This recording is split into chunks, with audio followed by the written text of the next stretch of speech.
If you are pregnant or you've recently had a baby, this podcast is for you.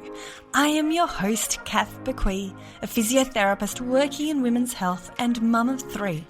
Join me each week as we dive into all things pregnancy care, childbirth and postnatal recovery, helping you have a wonderful pregnancy and afterbirth experience. And don't forget to hit subscribe so you don't miss any episodes.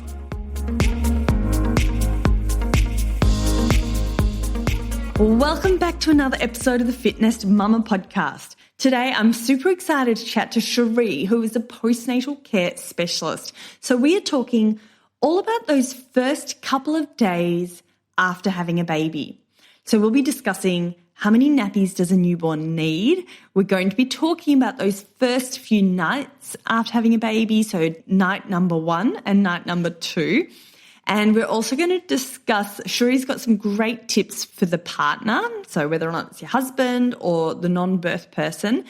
And I trust you're going to find it a super valuable episode. So Sheree has got a lot of experience she's gained as a nurse, midwife, lactation consultant, and a childbirth educator. And she's been working with heaps of families over the years, doing face-to-face work, overnight support, and also consultations online as well over the last 18 years now. So Sheree provides that personalised support. She really helps to ease the transition from hospital to home and those first few weeks after having a baby. She's super active on Instagram, so go and check her out. The link's from the show notes. And Sheree, just all over, she provides an amazing support for new mums. So I trust you're going to get a lot of value out of today's session.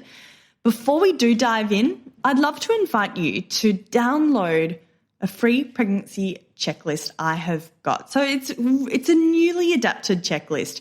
So it's a list of all the things you might want to consider to really help your body and your pelvic floor prepare for birth. It will help you to gain clarity. It's a really quick checklist, super easy, and it's the perfect first easy step towards really understanding possible ways that you can help prepare your body for birth. So head to fitnessmama.com/checklist and the link is in the show notes. All right, let's dive into this episode with Sheree.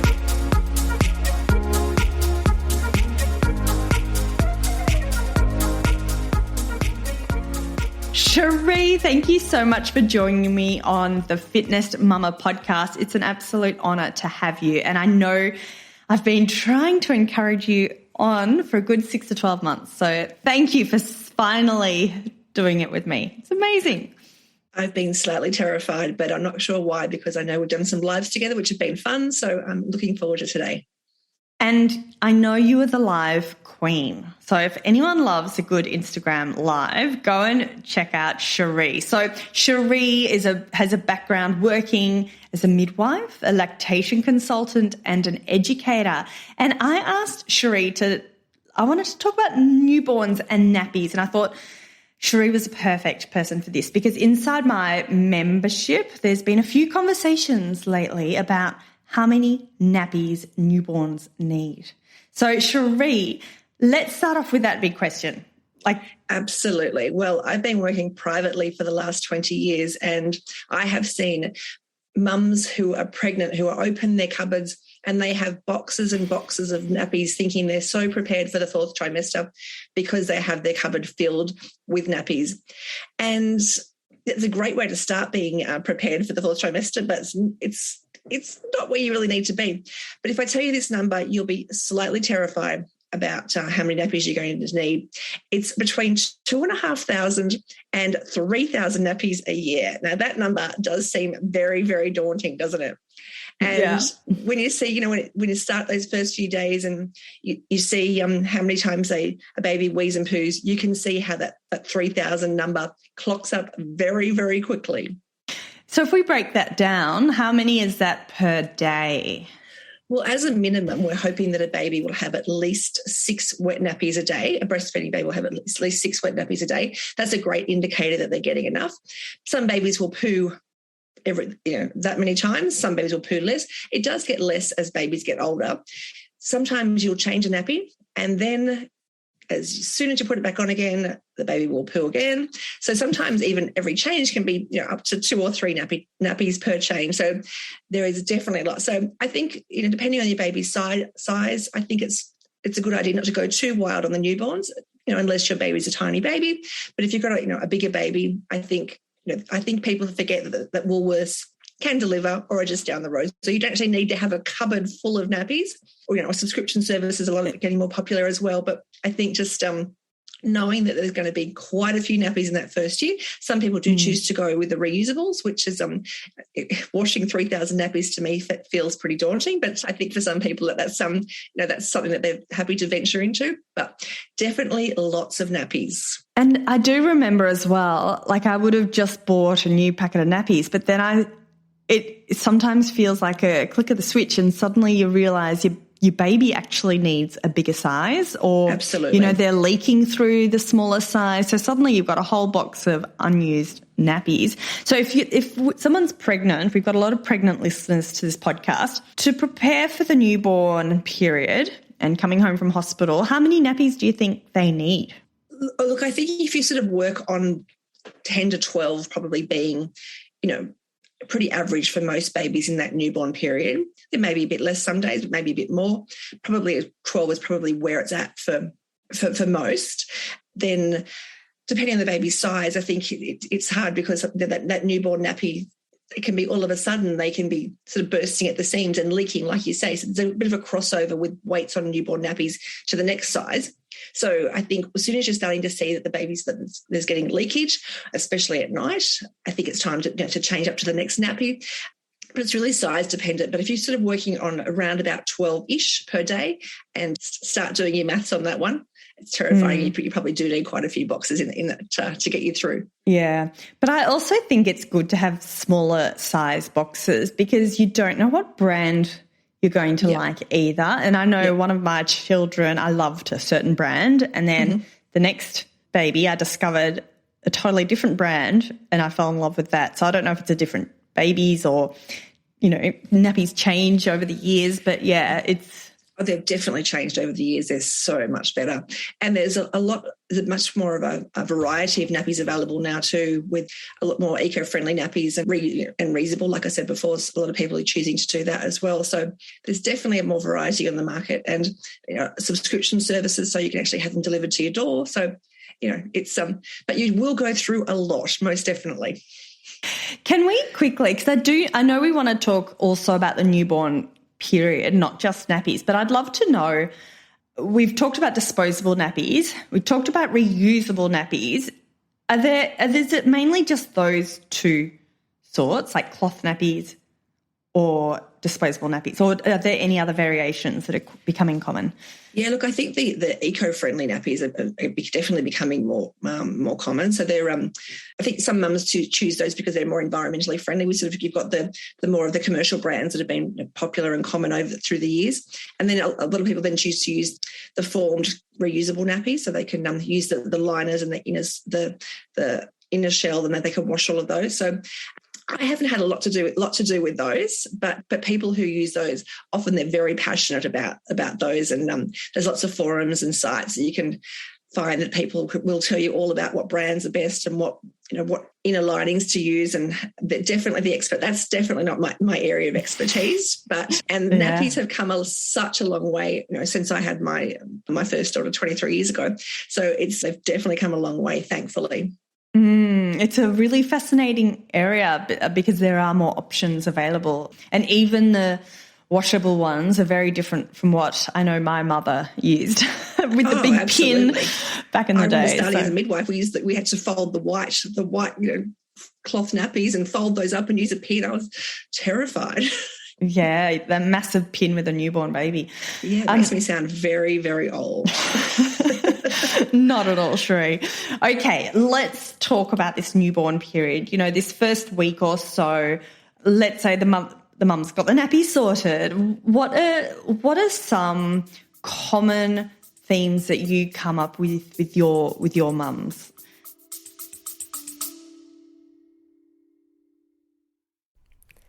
This episode is brought to you by Baby Bee, Australian-owned and designed prams combining quality, safety and style. Not only does Baby B let you try their prams at home with free returns for 9 months, yes, that's 9 months, they also offer an industry-leading 3-year warranty for total peace of mind. With thousands of 5-star reviews, around-the-clock customer care, and up to $300 of free accessories with every pram, what are you waiting for? Go visit www.babybonline.com and check them out for yourself. And yes, for listeners of the podcast, there is a 20% discount code.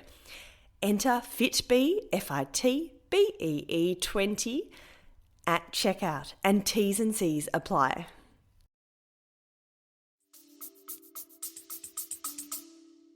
Well, I actually asked a question on my Instagram this week, postnatal.care.co, the thing that surprised mums most in the 4th trimester.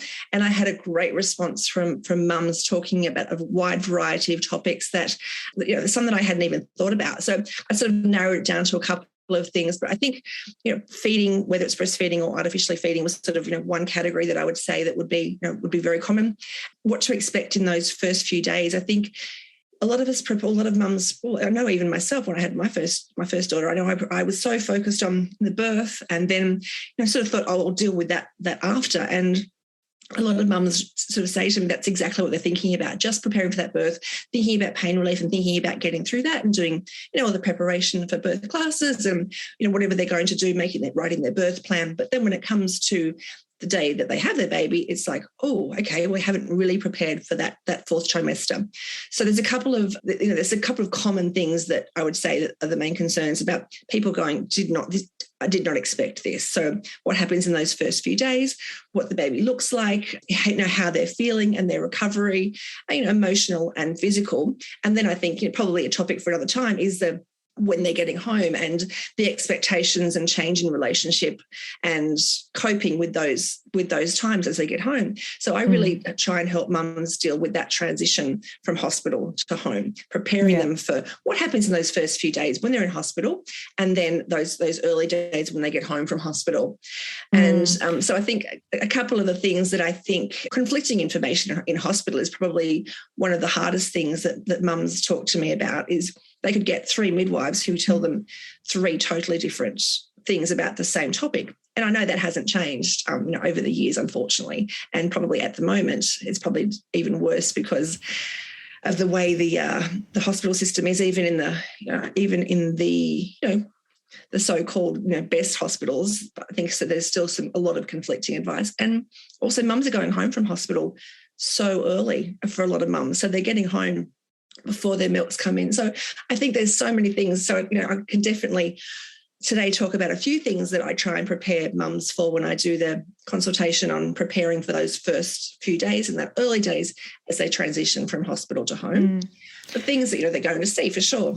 And this is where I think someone like yourself is so important, because if you can have just one person that you can call upon for questions, one person who's got that advice and support, then all the other information you get and all the different midwives, it's like you can relax and think, oh yeah, I'll listen to that advice, I'll take it on board, take it or leave it. I feel because I remember exactly what you're talking about with my first baby. I'd be trying to breastfeed one way, and then, midwife would get the baby latching, help me out. And then the next feed, new midwife suggesting a whole different way to latch, and so I'm trying something totally new. And although they were all great, and it's not that one was better than the other, I do remember that conflict. So I think that's where, having, which is a luxury, I know, for some women to have that ability to have one person, or whether or not it's a family member or I don't know, probably not a family member. You're probably more the person to talk about here. Sometimes family members are fantastic, and I think having a go-to person is ideal, and I think that's probably the challenge for so many mums. And I do the one-on-one preparation for those first, well, I call it the Preparing to Thrive session. So I do Preparing to Thrive for the first few days and then and also breastfeeding. So I think in those 90-minute sessions, I do try and cover the things that really, that most women and most families have concerns about in those first few days, and that you will get the most conflicting advice about. So I think, but I am sort of trying to plan on having something that can reach more people as well. So more of a group session on just covering those things as well. So the people who do one-on-ones, I say, I'm your go-to. Message me if you have any concerns, message me with your questions. I will certainly answer as soon as I can, because it can be, especially, you have this baby and we have expectations of how it's going to be, and we see these beautiful, puffy, full-cheeked babies who are clean and delicious on TV, and then we have our babies and go, oh, that's the first weird start to the situation. Wasn't expecting that. And that's where the beginning of the wasn't expecting that start. I think that we see this baby who, probably doesn't look exactly how we think it's going to be. We have this vision of this baby, and then babies come out. They can be a bit bluish. They can have, bluish hands and feet. They can be a bit mottly. They can be covered in vernix, which is the white waterproof coverage that they have, depending on when they're born. It's very different to how we expect. Sometimes they're a bit squishy faced, and obviously we always love our own baby and think they're the cutest little thing in the world. But sometimes we look back at photos and go, oh, wow, interesting. Yeah. So I think, we have this vision, and I see babies on TV shows and movies and go, oh, that's a 6-week-old baby, who's really found its feet and got chubby little face. So I think that's probably the beginning of it. And then, and then everything is so new for baby and for mum. So we're covering that, the early stages of breastfeeding and getting the baby onto the breast. And I think probably that's what most mums say to me. I wasn't expecting it. Wasn't expecting the baby to be feeding so often, to have some discomfort like it can be. And some people have a beautiful cruisy time and the baby gets on and the baby feeds well and, it all goes well. And then other people have a lot of challenges. So I think preparing for some of the challenges, knowing what we can do if we do face those hurdles. Okay. So you've mentioned a lot there, and I think you're right. It can, I do remember, I won't say which baby, but one of them looked like an alien. I just think that I loved this little alien, but you also remember the cry. It wasn't like a baby cry. It was like I called the baby dinosaur squawk. Yeah, pterodactyl. So we could be talking all day about, because there's a lot of topics here. Don't get me started. I will leave your notes in the show notes, but I have to rein you in, Sheree, and let's talk about just one or two topics. Okay. So what would be one of the most common concerns or challenges that new mums have with their babies in those first few days? I think night 2 is the thing that people are not prepared for, and who struggle to think that they're ever going to see the light of day. Okay. Let's go back to night 1. Why is night 1 so good compared to night 2? Night 1 is amazing because you've had your first feed. Your baby's generally nice and sleepy after that. This is obviously all very general. Every baby's different, and some babies will be awake and feed frequently during that first day. But generally, mums are feeling just full of loved up and amazing. They're full of adrenaline. Looking at this beautiful baby, thinking how fantastic it all is. Babies are generally fairly sleepy after, if they've had a good feed. They can generally go a few hours. The colostrum is everything that baby needs in those first few days until your milk comes in. It's a small volume, but it's perfect for baby as an immuno boost, as a great source of protein, absolutely everything they need, but it's a super small volume. Babies only have a tiny tummy, so they only need a small amount. Night 2 and 3, so mums have been feeding frequently during the day, and then the milk is just starting to come in. Babies have woken up, and then mum's milk is just starting to turn it to come in, and so it's probably they just need to feed frequently. It's the baby's way of saying, if we just work with supply and demand. So if I stimulate the breast more, then more milk will come in. Babies cluster feeding. So basically, the baby is comforted by feeding at the breast often, is getting everything that the baby needs, but they will want to feed frequently.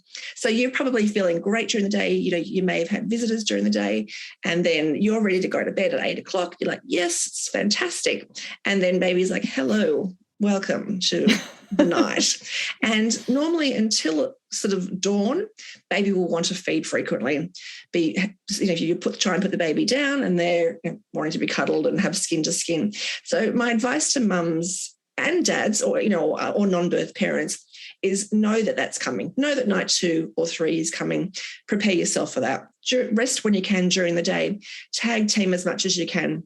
Skin to skin with the non-birth parent is fantastic as well. So I think just knowing that you will get through this, and this is not forever, that your baby will be feeding frequently and needing lots and lots of cuddles and attention. And I think you're right. Just in knowing that, it almost takes away the pressure. And if you think, okay, I'm not going to sleep night 2 and that's okay, then any sleep you get will be like, amazing. For sure. I slept. And a lot of people question their supply at that stage and say, I don't have enough milk, and may introduce formula at that stage, which can then start a cycle of topping up the baby and then you questioning whether you're getting enough milk, but then the baby being full. So it can sort of start a cycle. And, I'm not anti-formula. If that's what you choose to do, that's totally up to you. But I think if you're planning to breastfeed and that's your goal, I think just remembering to not introduce formula unless you've medically indicated, because that will then, by just breastfeeding, that will help to stimulate the breast for your milk to come in, and that makes things a lot easier in those next few days. So to simplify what you're saying, you're suggesting that the night 2 baby's a bit unsettled because it's hungry, but that's also its way of getting on the boob more often and stimulating milk. And boosting that supply to make your milk come in. The more that your breast is stimulated in those first few days, then the more milk that you'll get as your milk comes in the following days. Okay, I know this is perhaps a contentious topic, but I didn't. But what's your view on night nurseries where some hospitals, probably more than private hospitals, have the ability, you can pop your baby in the night nursery and then when the baby wakes up, they'll bring the baby to you for a feed. And so it just perhaps theoretically allows the mum to rest a little bit more. Yeah, look, you're right. It is a contentious issue. And I think to have the baby on the breast as often as possible and as long as the baby needs to is definitely the best position for mum and for baby. I do realise that sometimes mums do need to rest, especially after a cesarean, if they haven't got a partner there. I think that nurseries are fantastic for that time when mums are just unable to get out of bed and to manoeuvre themselves around to pick up baby and to settle the baby and to even just find themselves to getting comfortable.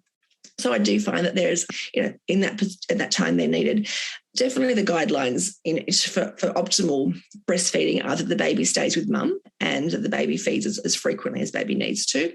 I've worked in both private and public hospitals, so I've seen both. And so I think it's definitely a personal decision. I've worked with mums privately at home, and they've been upset during COVID that the nursery hasn't been available to them, so they feel a bit ripped off that they haven't had that. And so I think it's also sort of what your expectation is as well. So I do think that having the baby with you if you're well and able to. But I also think if you have an ability for your partner to be there helping you as well, that is again obviously a luxury that some people don't get. I think knowing it's not forever, I think is really what you've got to remember. It's hard at the time, but knowing it's not forever. And what I'm about to say here, I know this is just my personal experience only, and I know it doesn't reflect anyone else, but I do. And you know how things are always, you've got more. Hindsight's a lovely thing. So when you look back on your experience, I've got 3 children. You see perhaps patterns which you perhaps wouldn't have seen at the time. But I had that ability, pop my first into the nursery, the night nursery for my first, and they offered it. And I thought, this is great. I'm going to get a few hours sleep.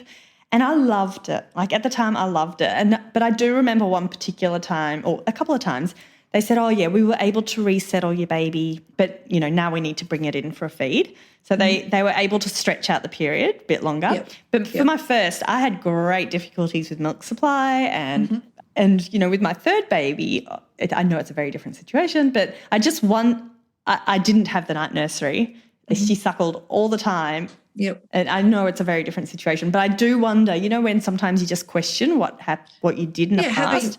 And I do wonder if I'd not had that night nursery, whether or not that had changed things. I don't know. Maybe yes, maybe no. Having free access to mum and baby is definitely ideal. Absolutely. But I also realise that mums having sleep at some stage is so much more important as well. Like it's a double-edged sword as well. I think if you've got so ideally to have a partner or a non-birth parent there is going to be your best option for sure. And one of my mums recently was telling me that the very similar story. She just needed a break. She said, I was at the point where I was starting to hallucinate. I was just feeling so unwell. And she said, I know I needed a break. She said, I felt like I was on the edge. And I think in those situations, then I think the baby being away for a couple of hours and having a bit of a rest, mum having a bit of a rest is valuable as well. So I think obviously, if we had an ideal world, we would have, non-birth parents there to help mum in all, 24 hours a day. But I know that that's unfortunately not a position that everyone can be in for sure. So sometimes nurseries are needed for sure. Yeah, for sure. They've got their place. And you're right, sleep deprivation is no fun at all. So you've just got to do what you can do. Yeah, and there's no right or wrong answer. So there's never. I think everybody has to do what works for them at the time. And if you've got great support, that's ideal. And sadly, some people don't have that, which is very hard. And you know what? I shouldn't have even said that bit, what I just said about my first, because hindsight, it's lovely, but it's also why do we do that? why do we guilt ourselves and think about what we should have done or could have done or It starts before we have our baby and it continues on until forever. I think and I'm sure there's, father guilt as well, for sure, but we are so hard on ourselves, and I really try and talk to mums about managing that. I mean, my children are 18, 19 and 23, and I still have mother guilt over things that I think, why am I even worried about this? So I think you have to do what works for you and your family. And I talk to all of the mums that I work with privately exactly about that. I am very open-minded and pragmatic enough to go, you have to do what works for your family. There is no right and wrong. We can look at the ideal, we can look at gold standard, and we can then go, let's work our way back from that to feel what works for you, and what might work today for you might be very different to what might work for you in a week's time. There's no hard and fast rules about parenting.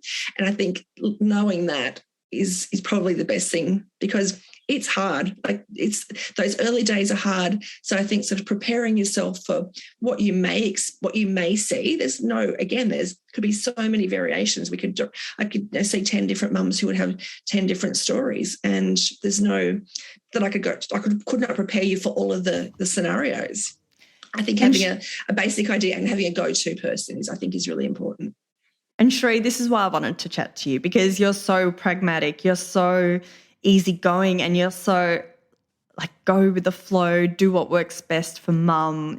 As you said, gold standard, work your way back from there so that it suits your family and your lifestyle and your wishes and the rest. So that's awesome. Okay, so those first few days, we've talked about night 2, given some great tips around night 2. Wrapping it up, if there's one more thing that mums and parents find challenging in those first few days, I know there's a lot of things, but what would it be? Look, I think probably baby blues is one thing that that we could address. And like you said, I could talk all day. That would not be a challenge for me at all. So I think I'll just go touch back on those early days. I do have a download in my link in bio in my Instagram. I have a downloadable PDF which talks about what to expect in those first few days, with how many nappies you're going to need, how many feeds your baby will have, the colour of the poo, those sort of things. Just a few things, just to sort of just wrap it up with what you might expect in those early days, because it can be very overwhelming, and it's just a little bit of you can look back on this, just a graph about what to expect. So I think baby blues is probably one of those things that the hormonal shift is enormous in those first few days. And we've had a big adrenaline burst. We've had our baby and, assuming all is going well, we're feeling fantastic. And then on about day 3-ish, we have our hormones all go wild and we can have what's called the baby blues. And I think knowing that again is normal. I think I try and really talk about what's normal and what to expect for most people, and that prepares you for that. And then you're not feeling so like, oh my goodness. I remember vividly going home after my first baby and saying, I'm so happy I've got this beautiful baby who I've been wanting so much. And then the midwife coming in to do my check, and I'm just like, burst into tears. And I'm like, no, but don't write that down. They'll think that I've got postnatal depression. I'm like, why am I even saying this? I'm here. I was working as a midwife. But I had this fear that people would think that I wasn't coping. But the reality is probably about 80% of mums will have that baby blues on about day 3. If you're still feeling down, teary, glum after, the first week, then I think it's really important that you reach out to someone to talk about the possibility that you may need some extra help if in regarding to potentially some anxiety or depression. But I think just knowing in those early days, it's very, very, very normal. I think letting your partner know that's very normal as well, and what your partner can do, because I think if they come in and they're like, why on earth are you crying? You should be happy you've got a baby. Just knowing that they just need a bit of extra TLC on that day and a bit of a cuddle, and you're doing a great job. Sometimes you just need to know it's not forever, but it's just a short-term feeling where you feel everything is a lot. So extra cuddles and reassurance that day. So we've just talked about 2 things that partners can be aware of. That's night 2, help out with the potentially unsettled night. For sure. And then day 3 with all the mood changes and the baby blues. Yeah, just being there to support. Yeah, and going with the flow. I think parenthood is uncertain, and I think just going with the changes and knowing that that they're possibly going to be expected is very normal. Amazing.